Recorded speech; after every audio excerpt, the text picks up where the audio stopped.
to share with you something that I've been thinking about with those I've been working with clinically and think can really be of benefit to many of us. Many of us who grew up in a religious background, the extent to our sexual education might have been something we got in high school health class, combined with perhaps a family environment that wasn't very open, which they might have come by honestly. Our parents might not have had much education to share. But also many of us came from a religious background that framed sexuality in terms of what not to think, what not to view, and what not to do.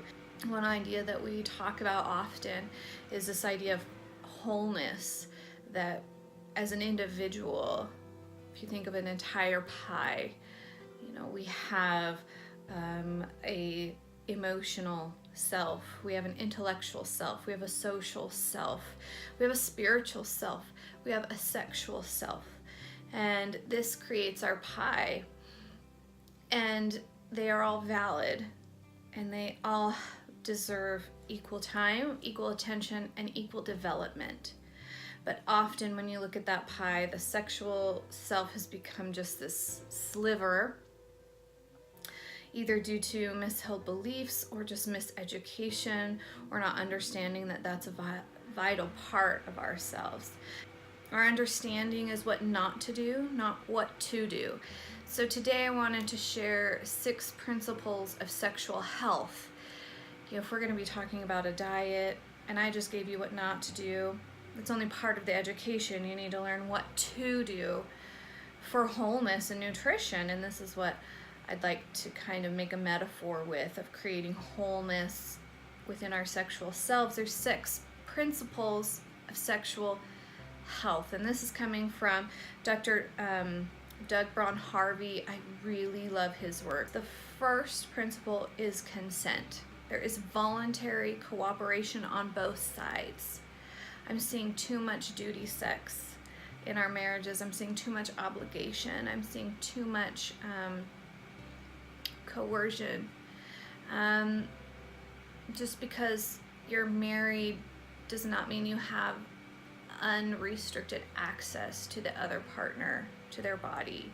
It has to be safe, consensual, sexual activity. That's a basic human right. Was there a yes? Was there a yes? The second principle of sexual health is non-exploitation. Is information being held from one partner, or is it completely honest? Is there any point where this activity could become exploitative to the other partner? Is there an unfair advantage for one partner and the other? The third principle of sexual health is that there's protection, that there is physical safety in this act. Protection from sexually transmitted infections, protection from a pregnancy if it's unintended. How honest and open are you being in the relationship? The fourth principle is honesty of sexual health, that there's communication between both partners.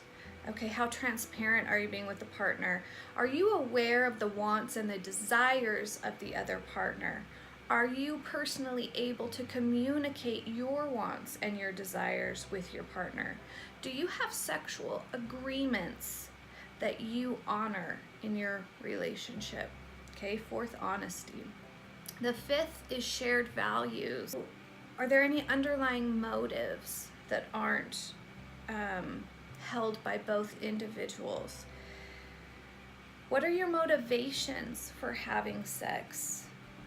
This is the second part of safe sex. Not that it's not just safe physically, like we talked about with sexually transmitted infections and pregnancies, but is this sex safe emotionally? You have a shared value. What does sex mean to you? And you're both in agreement. You're both accepting of what sex means to you. There's some values that you share and that you understand between both parties. And the sixth principle of sexual health is mutual pleasure. Okay, that there's a priority in the activity, that both individuals have the opportunity to give and to receive physical pleasure. That's a principle in all of your sexual activities. That it's not just for one partner. That what you expect is that both partners have the opportunity for shared pleasure. This means that both of you may have to consider what you find pleasurable. That sex isn't a checklist to keep the other person happy, but what do you find pleasurable? What do you find sensual? What do you find erotic? What do you find emotionally connecting?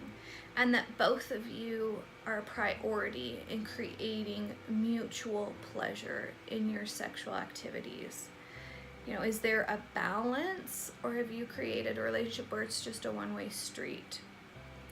So I just wanted to share those thoughts with you today. Some may pertain more than others in your own development of sexual wholeness or the sexual wholeness in your relationship, but go through those and think about where you might stand, and if one of those is an area where it's lacking for you or in your relationship, you know, there's a lot of great places to get some education, to get some help, to get some coaching or counseling.